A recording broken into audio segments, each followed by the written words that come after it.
Hello everyone, welcome to RGPV Study Matrix. This is my first video on this channel. Through this platform, I will be sharing important concepts and topics related to the RGPV syllabus, especially for engineering students. आज के video में हम start करने वाले हैं machine learning का unit 1, जो कि मैंने इस 3 पार्ट में डिवाइड किया है, पार्ट 1, पार्ट 2, पार्ट 3। ठीक है, ताकि आपको हर कॉन्सेप्ट स्टेप बाय स्टेप और क्लियरली समझ आए, क्योंकि मैं ये मानती हूँ कि यूनिट 1 अगर मैं अच्छे से एक्सप्लेन करूंगी तो आपको आगे की यूनिट्स बहुत अच्छे से समझ आएंगी। तो यूनिट 1 को इसलिए मैंने उसको थोड़ा सा लंबा करा हुआ है कि आपको आगे की यूनिट्स प्रॉपरली समझ आए कि एक्चुअली में मशीन लर्निंग में हम करने क्या वाले हैं, पढ़ने क्या वाले हैं। ठीक है, तो हम पहले सबसे पहले ये समझते हैं कि मशीन लर्निंग एक्चुअली होता क्या है। ठीक है, मशीन लर्निंग जो है ना, वो ब्रांच है एआई का। यहाँ पे लिखा हुआ है कि मशीन लर्निंग जो है ब्रांच है आर्टिफिशियल इंटेलिजेंस का, जो कि कंप्यूटर से डेटा लर्न करता है, उनकी परफॉर्मेंस इंप्रूव करता है। ठीक है, विदाउट बीइंग एक्सप्लिसिटली प्रोग्राम्ड। ठीक है, और सिंपल वर्ड्स में अगर हम समझते हैं तो कंप्यूटर को हर इंस्ट्रक्शन मैन्युअली देने की बजाय हम सिस्टम को डेटा प्रोवाइड करते हैं ताकि वो पैटर्न्स आइडेंटिफाई कर सके और ऑटोमेटिकली डिसीजन या प्रिडिक्शन कर सके। ठीक है, जैसे कि ईमेल स्पैम डिटेक्शन हो गया, मूवी रिकमेंडेशन हो गया, ठीक है, इमेज क्लासिफिकेशन हो गया, ये सब मशीन लर्निंग के अंदर आता है, चैटबॉट, ये सब। ठीक है, अब हम बात कर लेते हैं कि ये मतलब अगर समझो कि आर्टिफिशियल इंटेलिजेंस का सब पार्ट हुआ मशीन लर्निंग, अब मशीन लर्निंग का भी तो सब पार्ट होगा ना, तो वो होता है डीप लर्निंग। ठीक है, अब जैसे ये समझ लो, एक ये डायग्राम से समझो कि एआई बहुत बड़ा ब्रांच हो गई, उसके अंदर आता है मशीन लर्निंग, मशीन लर्निंग के अंदर आता है आपका डीप लर्निंग। ये मैं क्यों बता रही हूँ, ये मैं इसलिए बता रही हूँ क्योंकि आरजीपीवी कभी कभी पूछ लेता है difference between AI ML and DL, क्योंकि बहुत से 2-3 एक कंप्यूटेशनल इंटेलिजेंस का आई गेस पेपर हुआ था, तो उसमें पूछा हुआ था कि AI ML DL and CI computational intelligence में क्या डिफरेंस है। तो उस हिसाब से मैंने ये डिफरेंस लेकर के आई हूँ कि एक्चुअली में इनमें डिफरेंस होता क्या है, वो देखते हैं। ठीक है, अगर मैं बात करती हूँ तो चलिए अपन नेक्स्ट स्लाइड पर जाते हैं, फिर अपन बात करते हैं। ठीक है, तो मैंने क्या बोला कि इन तीनों का डिफरेंस, तो सबसे पहले हम चेंज कर लेती हूँ मैं कलर थोड़ा सा। ठीक है, ओके डन। एआई, यहाँ पे थोड़ा सा ये मैं लिखती हूँ, एआई एमएल डीएल। हाँ, थोड़ा सा राइटिंग पे मत जाना, मैं आप लोगों को प्रॉपर नोट्स प्रोवाइड करूंगी। ठीक है, तो आप लोगों को दिक्कत नहीं होगी, तो अभी राइटिंग पे मत जाना, सिर्फ समझने के लिए मैं ऐसा लिख रही हूँ। ठीक है, टर्म्स के बेसिस पे हम यहाँ डिफाइन करते हैं। तो पहली टर्म में बात करूँ, कलर चेंज बिल्कुल कर लेते हैं, येलो रख लेते हैं। ठीक है, सबसे पहले एआई क्या है। एआई एक ब्रॉड फील्ड है जो कि मशीन को क्रिएट करती है ताकि वो ह्यूमन इंटेलिजेंस के थ्रू प्रॉब्लम सॉल्व कर सके, यही पढ़ा। ठीक है, तो यही एआई मैं लिख दूं मैं यहाँ पे, रुक जाओ, वो बना देती हूँ टेबल, सो आप लोगों को ये बहुत अच्छे से समझ में आएगा।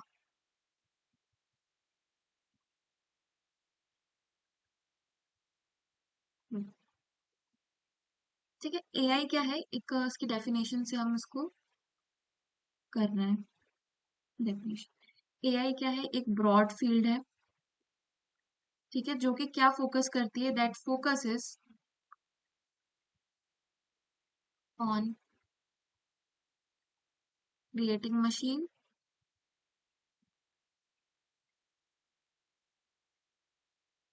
कैन परफॉर्म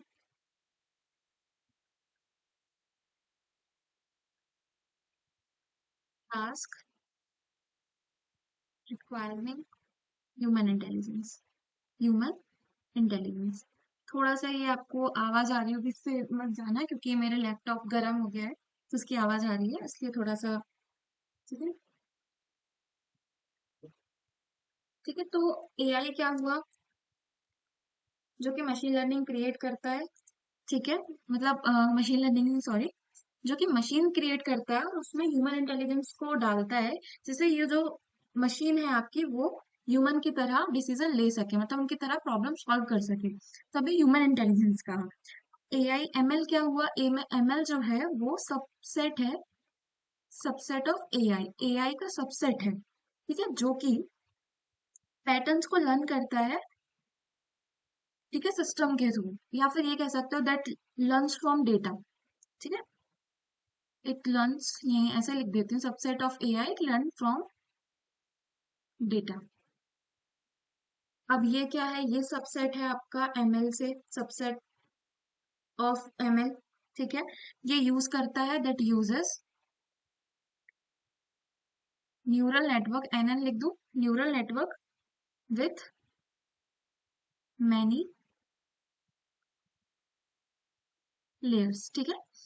नेक्स्ट पॉइंट की बात करते हैं तो इनका स्कोप देख लेते हैं। स्कोप क्या देखेंगे, वही मैंने आपको सेम चीज बताई कि ये लार्जेस्ट कॉन्सेप्ट है, ठीक है। ये किसके अंदर आता है, इट कम्स अंडर एआई, ठीक है। Same it comes under ML, ठीक है। अब हम इनकी बात कर लें, तीसरा पॉइंट, इनकी लर्निंग मेथड क्या है, ठीक है, लर्निंग मेथड। तो पहले जो एआई है, इसकी लर्निंग मेथड है कि ये यूज करता है रूल्स को, लॉजिक को, फिर एंड एल्गोरिथम्स को। एल्गोरिथम कौन सी, बीएफएस डीएफएस जो हमने पढ़ी थी, ठीक है। उसके एमएल क्या करता है, एमएल पैटर्न्स को लर्न करता है डेटा से, लर्न पैटर्न्स फ्रॉम डेटा। और ये कहाँ से लर्न करता है, ये डीप लर्निंग से लर्न करता है, मतलब डीप न्यूरल नेटवर्क से। तो learn patterns, learning patterns from deep neural network, deep N N N N मतलब डीप न्यूरल नेटवर्क, ठीक है। अब फोर्थ पॉइंट पे चलते हैं, ठीक है। अब मैं नहीं लिख रही हूँ थोड़ा, ठीक है। अब इसमें डेटा की रिक्वायरमेंट पे बात करें तो इसमें ये एआई जो है वो स्मॉल डेटा सेट पे भी वर्क कर लेता है, कि उसमें ज्यादा की नीड नहीं होती है, ठीक है। इम्प्रूव करने के लिए ज्यादा की नीड होती है, पर शुरुआत में स्मॉल डेटा सेट से काम हो जाता है, ठीक है। इसमें मॉडरेट डेटा चाहिए होता है, मॉडरेट डेटा। इसमें बहुत ज्यादा लार्ज डेटा चाहिए होता है, वेरी लार्ज डेटा सेट्स। आप नेक्स्ट सेमेस्टर में पढ़ोगे, जो एआई वाले बच्चे हैं वो डीप लर्निंग नेक्स्ट सेमेस्टर में पढ़ेंगे, ठीक है। कॉम्प्लेक्सिटी की बात करें तो ये थोड़ा सा ना लेस कॉम्प्लेक्स होता है, अगर हम कंपेयर करें डीप लर्निंग से, तो less complex as compare to deep learning. ये मॉडरेट कॉम्प्लेक्स होता है, ये हाईली कॉम्प्लेक्स होता है, क्योंकि लार्ज डेटा सेट है, इस पे वर्क करना थोड़ा सा मुश्किल होता है, ठीक है। अगर हम बात कर लेते हैं इनके एप्लीकेशंस की, तो एप्लीकेशंस एआई के अंदर क्या होंगे, चैटबॉट जो आप पढ़ के आए हो, ठीक है, रोबोटिक्स, ठीक है, एक्सेट्रा, ये इसके एप्लीकेशंस हो गई, ठीक है। इसमें एप्लीकेशंस क्या हो जाएंगे, अभी अपन ने पढ़ा स्पैम डिटेक्शन हुआ, या कर लो house price prediction, house price prediction, ठीक है। और डीप लर्निंग के अंदर आ जाता है इमेज रिकॉग्निशन, ठीक है, या फिर speech recognition, speech recognition etcetera, ठीक है। अब ये तो हो गए हमारे क्या, इनके डिफरेंस। अगर हम बात करते हैं मशीन लर्निंग के कितने, अब नेक्स्ट टॉपिक टाइप्स हो जाता है, कि मशीन लर्निंग के कितने टाइप्स होते हैं। मशीन लर्निंग के मेनली 4 टाइप्स होते हैं। कितने होते हैं मशीन लर्निंग के, 4 टाइप्स होते हैं। तो कौन कौन से होते हैं पढ़ लेते हैं, पहले हम इसका कलर चेंज कर लूँ, ठीक है। टाइप्स ऑफ मशीन लर्निंग कितने होते हैं, 4 टाइप्स होते हैं। There are there are 4 types of machine learning, ठीक है। पहला कौन सा हो गया, पहला हो गया आपका supervise machine learning, supervise machine learning. दूसरा हो गया अनसुपरवाइज मशीन लर्निंग। तीसरा हो गया रेनफोर्समेंट मशीन लर्निंग, ठीक है। फोर्थ हो गया आपका सेमी सुपरवाइज मशीन लर्निंग, ठीक है। सुपरवाइज लर्निंग की अगर मैं बात करूं तो सुपरवाइज लर्निंग के अंदर भी दो आते हैं। पहला होता है आपका एक क्लासिफिकेशन, दूसरा होता है आपका रिग्रेशन, ठीक है। इसके अंदर भी दो आते हैं, क्लासिफिकेशन, दूसरा क्या आता है, रिग्रेशन, ठीक है। अनसुपरवाइज की बात करें तो इसके अंदर भी दो आते हैं, पहला होता है आपका क्लस्टरिंग, ठीक है। दूसरा होता है आपका डायमेंशनलिटी रिडक्शन, जो कि मैं अभी बताऊंगी आपको। डायमेंशनलिटी रिडक्शन, रेनफोर्समेंट के भी दो होते हैं, एक पॉजिटिव रेनफोर्समेंट, एक negative reinforcement, sorry. Semi supervise learning का कोई टाइप्स नहीं होते हैं, बट सेमी सुपरवाइज लर्निंग दोनों का कॉम्बिनेशन होती है, सुपरवाइज और अनसुपरवाइज मशीन लर्निंग का। सुपरवाइज मशीन लर्निंग को हम कम लेते हैं, अनसुपरवाइज मशीन लर्निंग को हम ज्यादा लेते हैं। ठीक है। अब हम इनके टाइप्स को डिटेल में समझते हैं। ठीक है। सबसे पहले हम बात कर लेते हैं टाइप्स ऑफ मशीन लर्निंग में, सुपरवाइज मशीन लर्निंग के बारे में। कौन सा कलर लूं? ग्रीन। ठीक है। तो सुपरवाइज मशीन लर्निंग की अगर हम बात करते हैं, तो सुपरवाइज मशीन लर्निंग जो है वो, जब मॉडल ट्रेन होता है तो उसमें हम लेबल डेटा दिया जाता है। Label data in the sense कि हर एक इनपुट का एक करेक्ट आउटपुट हो। क्या बोला मैंने? कि हर एक इनपुट का एक करेक्ट आउटपुट हो। ठीक है। सुपरवाइज मशीन लर्निंग ऐसी मशीन लर्निंग टेक्निक होती है जिसमें मॉडल को लेबल डेटा सेट के साथ ट्रेन किया जाता है। लेबल डेटा का मतलब होता है कि इनपुट के साथ उसका करेक्ट आउटपुट ऑलरेडी दिया होता है। समझ में आया? मशीन लर्निंग इन एग्जाम्पल को देख करके पैटर्न्स लर्न करती है और फिर न्यू डेटा के लिए प्रिडिक्शन कर सकती है। ठीक है। मैंने क्या बोला? न्यू डेटा के लिए प्रिडिक्शन कर सकती है। मतलब जो मशीन लर्निंग अगर हम लेबल डेटा से ट्रेन करते हैं, तो हर एक, मैंने क्या बोला, हर एक इनपुट के लिए करेक्ट आउटपुट है। मतलब हर एक चीज के लिए कुछ ना कुछ इनपुट प्रेजेंट होगा। ठीक है। मतलब अगर नया डेटा सेट आएगा तो मेरा मशीन जो मैंने सुपरवाइज लर्निंग के साथ ट्रेन करूंगी वो फेल हो जाएगा। इसका ये कहने का मतलब है। तो इसके लिए दूसरी एक लर्निंग आई, वो थी अनसुपरवाइज लर्निंग। कि अगर हर एक इनपुट के लिए करेक्ट आउटपुट नहीं है, तो मशीन क्या करेगी, मॉडल क्या करेगा, खुद से डेटा को लर्न करेगा, पैटर्न्स को समझेगा और खुद से डिसीजन या प्रेडिक्शन लेगा। समझ में आई ये चीज? ठीक है। अब थोड़ा सा ये तो अनसुपरवाइज पे पहुंच गए, पर थोड़ा सा मैं एक मशीन लर्निंग का, sorry unsupervised, sorry, supervised machine learning का एक एग्जांपल देती हूँ। ठीक है। एग्जाम्पल के लिए अगर हम सिस्टम्स को ईमेल का डेटा देते हैं, ठीक है, जिसमें बताया होता है कि कौन सा ईमेल स्पैम है और कौन सा नॉर्मल है, तो सिस्टम उन एग्जाम्पल से लर्न कर लेता है कि भाई ये वाला जो ईमेल है वो स्पैम है, ये वाला अनस्पैम है। समझ रहे हो? बाद में जब न्यू ईमेल आता है तो सिस्टम ऑटोमेटिकली प्रिडिक्ट कर लेता है कि ईमेल स्पैम है या नहीं। ठीक है। तो लॉजिकली बात हो गई। ठीक है। अब सुपरवाइज मशीन लर्निंग के अंदर, तो ये तो चीज समझ में आ गई ना? ठीक है। अब सुपरवाइज मशीन लर्निंग के अंदर भी दो तरीके के होते हैं। कौन सा? एक होता है क्लासिफिकेशन। और मेरी ना ये फर्स्ट वीडियो थी, थोड़ा सा मैं नर्वस हो रही हूँ, तो थोड़ा सा देख लेना, और कुछ भी गलती हो तो सॉरी उसके लिए। ठीक है। तो दो होते हैं, क्लासिफिकेशन एंड रिग्रेशन। क्लासिफिकेशन की बात करें तो क्लासिफिकेशन में आउटपुट कैटेगरीज या क्लासेस में होती है। ठीक है। मतलब कह सकते हो ईमेल स्पैम है या नहीं, मतलब कैटेगोरिकल आइटम्स में होता है डेटा, कि हाँ या ना, यस या नो के फॉर्म में होता है। डिसीज डिटेक्शन की करेक्ट आउटपुट ही मिलता है। ठीक है। इमेज क्लासिफिकेशन, जैसे कैट या डॉग, कैट है या नहीं, डॉग है या नहीं, ये सब तो मैं थोड़ा सा यहाँ पे लिख देती हूँ कि ये क्या होता है। क्लासिफिकेशंस में आउटपुट कैटेगरीज या क्लासेस में होता है। कैटेगरीज या क्लासेस में होता है। रिग्रेशन की बात करते हैं तो रिग्रेशन में आउटपुट जो रहता है ना, वो कंटिन्यूअस वैल्यू में होता है। जैसे कि house price prediction. House price prediction मतलब हाउस 10 का भी हो सकता है, 20 का भी हो सकता है, 30 का भी हो सकता है, तो उसका कोई फिक्स्ड वैल्यू नहीं है। तो वो चीज किसमें आ जाती है? रिग्रेशन में आ जाती है। तो रिग्रेशन में क्या आ जाता है? आउटपुट किसमें होता है? आउटपुट कंटिन्यूअस वैल्यू में होता है। कंटिन्यूअस वैल्यू में होता है। ठीक है। ठीक है। अब यहाँ पे मैंने लिखा हुआ है टाइप्स ऑफ सुपरवाइज लर्निंग में क्लासिफिकेशन और रिग्रेशन। तो आप इसको देख सकते हैं। क्लासिफिकेशन ये है कि जो आपका आउटपुट है वो कैटेगोरिकल आइटम्स में होता है, जैसे कि spam email detection, disease diagnosis, image classification. ठीक है। इमेज क्लासिफिकेशन के यहाँ अंदर आप लिख लो कैट और डॉग। ठीक है। रिग्रेशन के अंदर आ जाता है आपका जो कि कंटिन्यूअस वैल्यू होता है, जैसे न्यूमेरिकल वैल्यू। ठीक है। जैसे house price prediction, temperature prediction, sales forecasting. ठीक है। ये सब अनसुपरवाइज लर्निंग।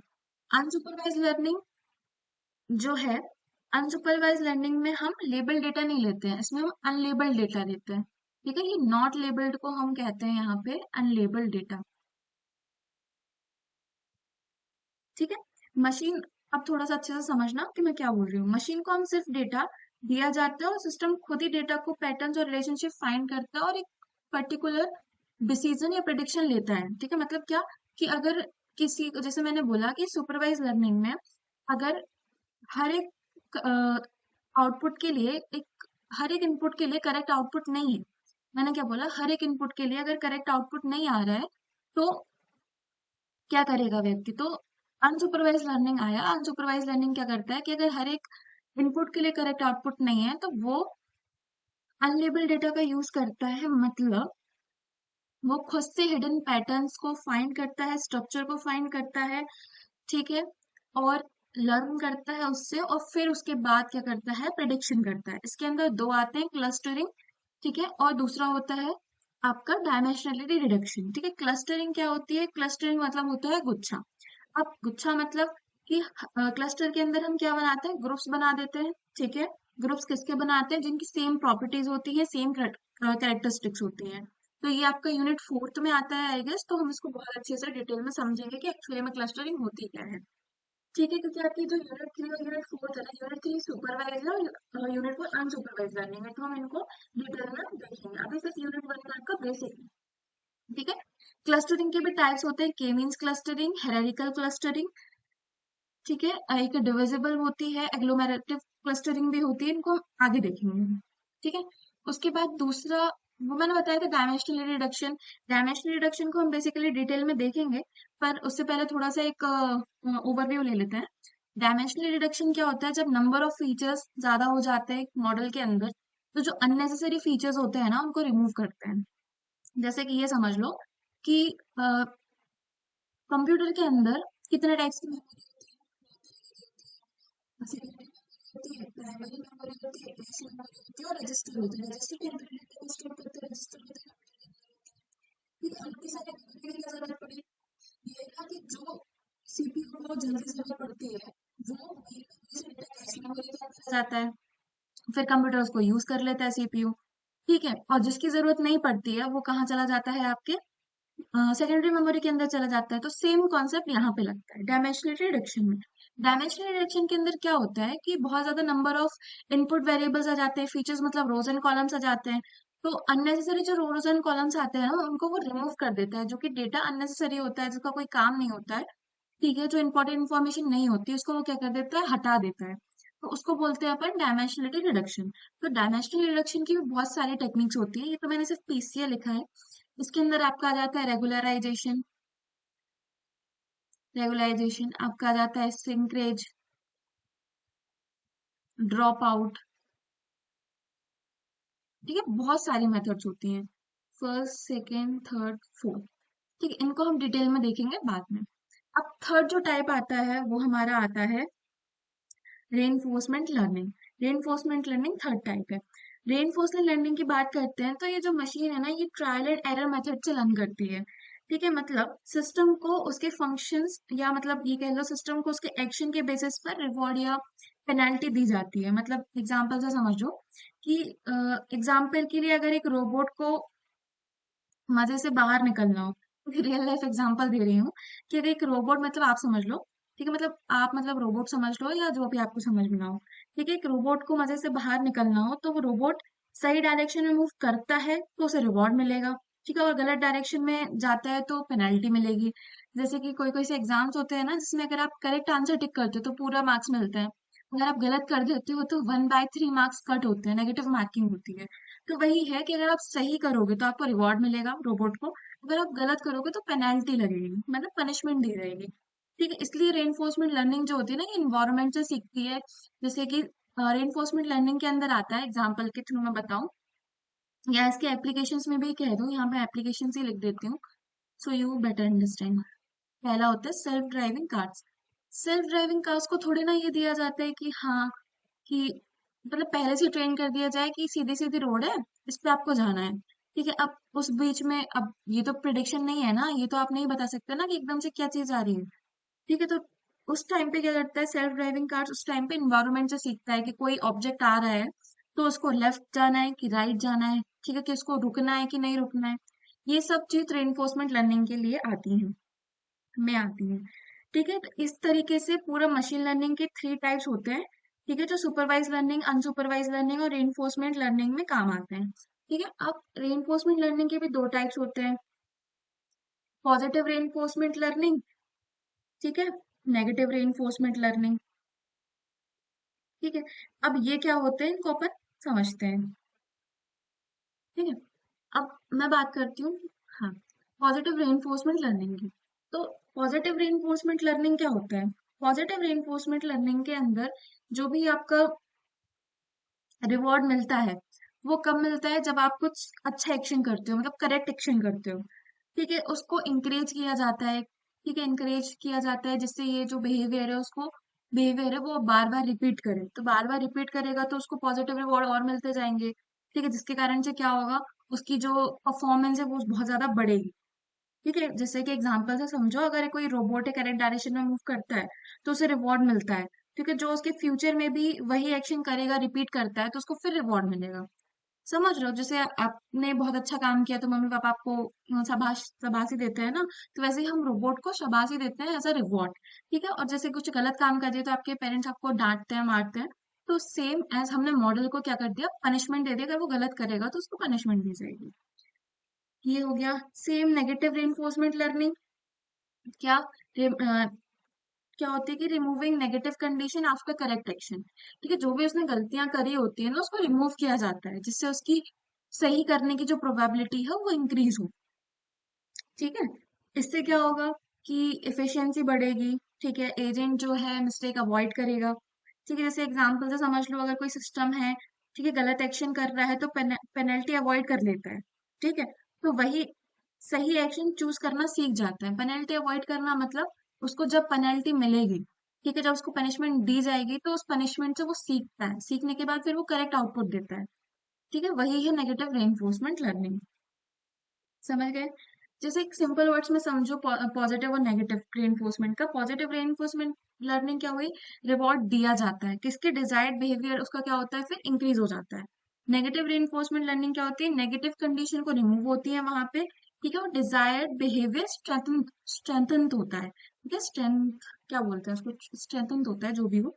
ठीक है, अब यहाँ पे मैंने लिखा हुआ था टाइप्स ऑफ एमएल, यहाँ पे डायग्राम बना के समझा देंगे, बट ठीक है। यहाँ पे इसका डिफरेंस भी होता है। ठीक है, सुपरवाइज एंड अनसुपरवाइज, इन सब के क्या होता है, डिफरेंस भी होते हैं। ठीक है, तो इनके डिफरेंस देखने हैं, चलो देख ही लेते हैं एक बार। तो आपको और अच्छी से चीज समझ में आ जाएगी। तो यहाँ पे मैं लिख देती हूँ सुपरवाइज। यहाँ पे मैंने ये जगह छोड़ी थी कि कोई चीज अगर आपको डाउट में होगी तो आप पूछ लेंगे, मतलब मैं उसमें लिख के बता दूंगी। रेनफोर्समेंट, हालांकि ये अब पूछा जाता है पेपर में, पिछले जो 2024 का पेपर था ना, 24 का, तो उसमें तीनों का वो पूछा हुआ था, डिफरेंस पूछा हुआ था। ठीक है, तो सबसे पहले तो ये डिफरेंस हो गया कि ये लेबर डेटा पे काम करता है। ठीक है, ये activity पे काम करता है। ठीक है, और ये जो है ये क्या पे काम करता है, ये रिवॉर्ड एंड पेनल्टी को यूज करता है, यूजेस रिवॉर्ड और पेनल्टी। ठीक है, अब यहाँ से दूसरा अगर हम पॉइंट देखूं, ठीक है, तो क्या होगा, मैंने अभी बताया था कि ये कहाँ से लर्न करता है, learns from input to output pairs. यही होता है ना, मतलब क्या बोलते हैं, लेबल डेटा का मतलब यही होता है ना, हर एक इनपुट का एक करेक्ट आउटपुट होता है। और ये कहाँ से लर्न करता है, it learns from hidden patterns in data. ठीक है, डेटा लिख दो। ठीक है, ये कैसे ट्राई करता है, ट्रायल एंड एरर। ठीक है, it learns through trial and error, learns through trial and error. तीसरा पॉइंट, ठीक है, ये प्रिडिक्ट करेक्ट आउटपुट, क्योंकि यही बोला ना कि हर एक इनपुट का एक करेक्ट आउटपुट होता है। दूसरा, यहाँ पे डिस्कवर करता है कि मतलब और क्या पैटर्न्स हो सकते हैं, इसको ये प्रिडिक्ट करता है कि मतलब इस प्रॉब्लम का और क्या क्या सोल्यूशन हो सकते हैं। ठीक है, यहाँ से क्या होते हैं, मैक्सिमाइज रिवॉर्ड, मतलब इसकी सही करने की क्षमता बढ़ती है।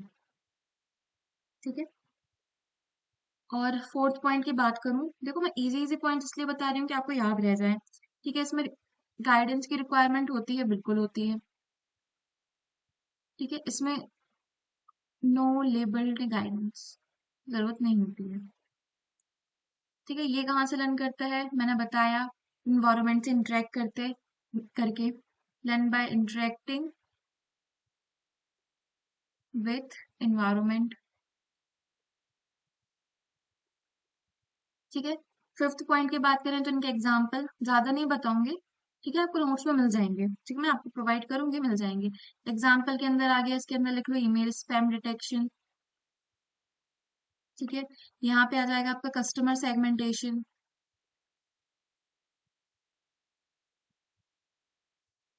यहाँ पे सेल्फ ड्राइविंग कार्स हो गई।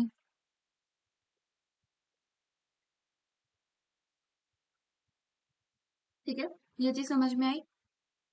ये वही स्लाइड है, टाइप्स ऑफ एमएल डिफरेंस। ठीक है, अब अगर हम इसकी बात करते हैं, नेक्स्ट टॉपिक चलते हैं इसके स्कोप पे। ठीक है, स्कोप क्या होता है, मतलब क्या समझते हो आप स्कोप से, मतलब खुद से बोलो कि स्कोप से क्या समझते हो, तभी तो आप आर्टिकल में लिख पाओगे। क्योंकि उसमें तो ऐसा होता है ना कि आप थोड़ा ज्यादा कंटेंट लिखना पड़ता है पेजेस के हिसाब से, मार्क के हिसाब से। तो समझाती हूँ मैं स्कोप। तो मैं स्कोप की बात करते हैं। ठीक है, तो स्कोप का मतलब होता है कि फ्यूचर में टेक्नोलॉजी का कितना यूज और ग्रोथ होने वाला है। ठीक है, मतलब उसके थ्रू समझो कि मशीन लर्निंग जो है ना वो बहुत वाइड है, मतलब बहुत ज्यादा है, क्योंकि आज के टाइम पे ऑलमोस्ट हर इंडस्ट्री है ना डेटा ड्रिवन डिसीजन पे डिपेंड कर रही है। तो machine learning system large amount of data को एनालाइज करके पैटर्न्स आइडेंटिफाई कर सकता है और फिर उसके बाद प्रिडिक्शन करता है। तो इस वजह से मशीन लर्निंग का यूज टेक्नोलॉजी, हेल्थ केयर, देख लो यहाँ पे लिख लो टेक्नोलॉजी, बता दूं मैं, हेल्थ केयर। ठीक है, इसके बाद फाइनेंस, एजुकेशन, मार्केटिंग, और ट्रांसपोर्टेशन में भी आपने देखा होगा मशीन लर्निंग का यूज हो रहा है, ट्रांसपोर्टेशन। जैसे बहुत सारे सेक्टर्स में रैपिडली इंक्रीज हो रहा है। ठीक है, जैसे कि हर एक कॉम्प्लेक्स टास्क जो है ऑटोमेशन हो चुका है। ठीक है, डेटा को एनालाइज किया जाता है, फिर उसके प्रिडिक्शन करा जाता है। ठीक है, स्मार्ट सिस्टम का डेवलपमेंट होने लगा है। तो फ्यूचर में मशीन लर्निंग जो है ना वो बहुत ज्यादा इम्पोर्टेंट है। क्योंकि अब आगे की जो लाइफ है ना वो पूरी ही एआई बेस्ड होने वाली है, मतलब एआई एमएल डीएल पे ही बेस्ड होने वाली है। ठीक है, अब नेक्स्ट हम बात कर लेते हैं इनके एप्लीकेशन पे। बहुत छोटी छोटी चीजें हैं एप्लीकेशन। या फिर नेक्स्ट लाइक हमारी प्रॉस से कौन से, प्रॉस कॉन्स मतलब होता है एडवांटेज डिसएडवांटेजेस, मैं यहाँ लिख देती हूँ, advantage and disadvantage. Advantage disadvantage को हम प्रॉस एंड कॉन्स भी बोलते हैं शॉर्ट में। ठीक है, तो प्रॉस की बात करते हैं। तो प्रॉस मतलब एडवांटेज, यहाँ पे लिख देती हूँ मैं, प्रॉस। प्रॉस की बात करते हैं तो पहला, मशीन लर्निंग क्या प्रोवाइड किया, ऑटोमेशन प्रोवाइड किया, मतलब जो कॉम्प्लेक्स टास्क है ना वो ऑटोमेटिकली परफॉर्म हो जाते हैं। ठीक है, तो ह्यूमन एफर्ट कम लगता है। दूसरा, accurate prediction, accurate prediction. Accurate prediction में क्या हुआ, जब लार्ज डेटा सेट से हम एनालाइज करके मशीन लर्निंग सिस्टम करते हैं ना तो वो एक्यूरेट प्रिडिक्शन प्रोवाइड कर सकता है, मतलब करता ही है ऑब्वियसली। ठीक है, थर्ड होता है कंटिन्यूअस इम्प्रूवमेंट।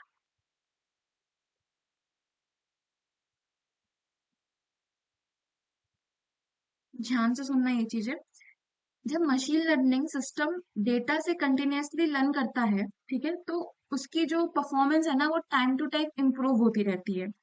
ठीक है, तो जब टाइम टू टाइम इम्प्रूव होती रहती है तो जो मशीन लर्निंग है ना वो बहुत ज्यादा एफिशिएंसी इंप्रूव कर लेता है, मतलब उसकी मशीन लर्निंग की जो एफिशिएंसी इंप्रूव हो जाती है, मतलब मॉडल की एफिशिएंसी इंप्रूव हो जाती है। ठीक है, fourth point, large data set को हैंडल कर लेता है, क्योंकि जो आपका क्या बोलते हैं, जो ह्यूमन बीइंग है वो लार्ज डेटा सेट को हैंडल नहीं कर सकते, कंफ्यूज हो जाते हैं, हेडेक होने लगता है। लेकिन जो हमारा मशीन लर्निंग जो मॉडल्स हैं वो लार्ज डेटा सेट को हैंडल कर सकते हैं, उनके बेस्ड उनको एनालाइज कर सकता है, उसके बाद डिसीजन लेके प्रिडिक्शन प्रोवाइड कर सकता है। ठीक है, ये हो गया हमारा क्या, क्रॉस। अब हम उनकी बात कर लेते हैं कॉन्स की। थोड़ा दूसरे कलर से लिख दूं, है ना, रेड से लिख देती हूँ ना, कॉन्स। ओवर हो गया कॉन्स की।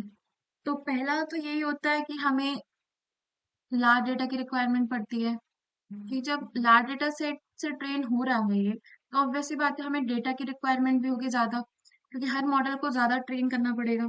जैसे जेमिनाई अभी फ्री किया हुआ था, क्यों? क्योंकि वो जेमिनाई को ट्रेन कर रहे थे, जितना ज्यादा उसको डेटा मिलेगा वो उतना सही प्रिडिक्शन देगा। ये आपने सब लोगों ने सुना होगा, ठीक है। उसके बाद ये एक्सपेंसिव, बिल्कुल। इसकी कंप्यूटेशनल कॉस्ट बहुत ज्यादा होती है, हाई कंप्यूटेशनल कॉस्ट।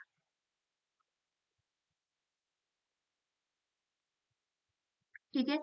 हाँ, जब ट्रेन अपन करते हैं तो ऑब्वियसली टाइम कंज्यूमिंग तो हो गई। ठीक है।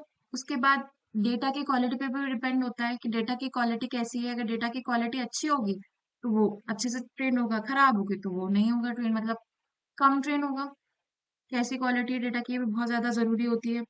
अगर डेटा इनकरेक्ट या बायस्ड हो, बायस्ड मतलब यही होता है एरर, ठीक है, तो मॉडल के रिजल्ट भी अनएक्यूरेट होते हैं, है कि नहीं।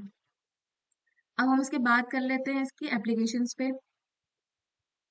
देखो ये छोटे छोटे से हैं, ज्यादा नहीं है, ठीक है, क्योंकि यूनिट वन में आपका बेसिक ही है। ठीक है। अब बात कर लेते हैं एप्लीकेशंस की। तो रियल वर्ल्ड एप्लीकेशंस क्या क्या हो सकते हैं वो देखते हैं। ठीक है, मशीन लर्निंग का जो यूज है ना वो आज के टाइम पे बहुत सारे रियल वर्ल्ड सिस्टम करते हैं, किए जा रहे हैं। ठीक है। तो पहला तो यही होता है रिकमेंडेड सिस्टम।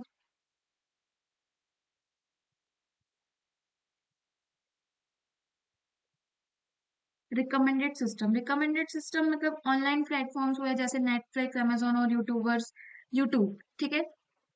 यूजर के बिहेवियर को एनालाइज करके पर्सनल रिकमेंडेशन देते हैं। जैसे कि आपने मान लो फ्लिपकार्ट पे ही देख लो, फ्लिपकार्ट पे अगर आपने कुछ भी चीज सर्च करी, तो आप इंस्टा खोलो या अमेजोन खोलो या आप गूगल खोलो, तो उस पे उसी के वो आने लगते हैं कि आपको क्या सर्च किया है क्या नहीं। या फिर आपने फ्लिपकार्ट पे कोई भी चीज सर्च करी, तो उसके नीचे आप स्क्रॉल करना, उससे ही सिमिलर, उससे ही रिलेटेड चीजें आने लगती हैं। तो वो कैसे आती हैं?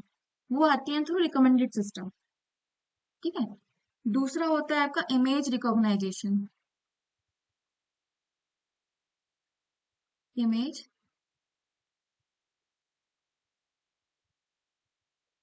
रिकॉग्निशन। तीसरा होता है स्पीच रिकॉग्निशन। ये तो मुझे समझाने की जरूरत ही नहीं है, इमेज और स्पीच ये तो आप फैमिलियर हैं इसी चीज से। ठीक है, कि मशीन लर्निंग जो है इमेजेस को आइडेंटिफाई करता है। ठीक है, फेस रिकॉग्नाइजेशन सिस्टम आपने देखा ही है, फोन में होता है। ठीक है। थर्ड, स्पीच रिकॉग्नाइजेशन सिस्टम, जैसे वर्चुअल असिस्टेंट होते हैं, जैसे गूगल असिस्टेंट हुआ, सीरी हुआ। ठीक है, ये सब। ठीक है।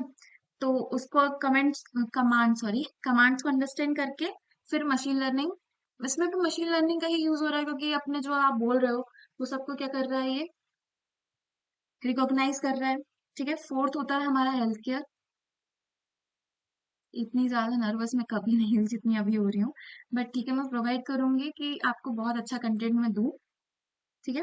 अब हेल्थ केयर की बात करते हैं, तो हेल्थ केयर सेक्टर में मशीन लर्निंग डिसीज डिटेक्ट करता है, जैसे मेडिकल डेटा एनालाइज करके और डायग्नोसिस इम्प्रूव करने में हेल्प करता है। ठीक है, जैसे कि उसने देख लिया मलेरिया मलेरिया की सिम्टम ये है, और उससे कोई अगर आता है व्यक्ति पर्सन, तो वो डिटेक्ट कर लेता है कि हाँ भाई ये पेशेंट मलेरिया मलेरिया का है। समझ रहे हो। तो उसके बाद फिफ्थ होता है हमारा self driving cars. Self driving cars मैंने आपको बताया ही है कौन सा। ठीक है। सिक्स होता है फ्रॉड डिटेक्शन। फ्रॉड डिटेक्शन, जैसे कि अभी देख लो एयरटेल पे कोई भी स्पैम या कुछ भी फ्रॉड कॉल आते हैं, तो वो ऑटोमेटिकली डिटेक्ट कर लेता है कि आपकी फ्रॉड कॉल है कि कौन सी कॉल है। ठीक है। नेक्स्ट हमारा जो टॉपिक है, this is hypothesis and inductive bias. ठीक है। हाइपोथेसिस और इंडक्टिव बायस की अगर हम बात करते हैं, तो यू नो कि हाइपोथेसिस स्पेस क्या होता है, आप लोग पढ़ करके आए होंगे। उसके अंदर क्या बोलते हैं, introduction to probability and statistics के अंदर आप पढ़ के आए होंगे। आए हैं पढ़ के कि नहीं आए? आए हैं पढ़ के। चलो ठीक है। तो हाइपोथेसिस की बात करते हैं, तो हाइपोथेसिस जो है ना, वो एक मॉडल और फंक्शन है जो कि प्रिडिक्ट करता है आउटपुट को कहाँ से, इनपुट डेटा से। ठीक है, जब और ये क्या करता है, रिलेशनशिप बताता है बिटवीन वेरिएबल्स, वेरिएबल्स के बीच में रिलेशनशिप बताता है, और ट्रेनिंग डेटा से ये लर्न करता है। ठीक है। अब हाइपोथेसिस स्पेस है तो ऑब्वियसली इंडक्टिव बायस तो हो गई। ठीक है। इंडक्टिव बायस क्या करता है, बहुत सारी एल्गोरिथम होती है ना, तो एल्गोरिथम में चूज करता है कि हाइपोथेसिस स्पेस के लिए कौन सी सूटेबल होगी। ठीक है, समझ रहे हो? तो वही चीज है, तो उसको अपन अच्छे से देखते हैं, क्योंकि यहाँ पे मैंने बताया हुआ है कि इन दोनों के बीच का रिलेशनशिप भी क्या होता है, इनके बीच में रिलेशन क्या होता है। ठीक है, थोड़ा सा रुक जाओ जरा, है ना। हो, तो चलो स्टार्ट करते हैं। ठीक है, जब हम सिस्टम को ट्रेनिंग करते हैं ना, जब हम सिस्टम को ट्रेनिंग देते हैं, तो एल्गोरिथम डिफरेंट पॉसिबल हाइपोथेसिस को टेस्ट करता है। ठीक है, हाइपोथेसिस मतलब होता है कंडीशंस। तो उन सबको टेस्ट करता है कि उसकी क्या क्या कंडीशंस होंगी। उसके बाद एक उसको एक सबसे एक्यूरेट आंसर प्रोवाइड करता है। ठीक है, वो होता है आपका हाइपोथेसिस स्पेस।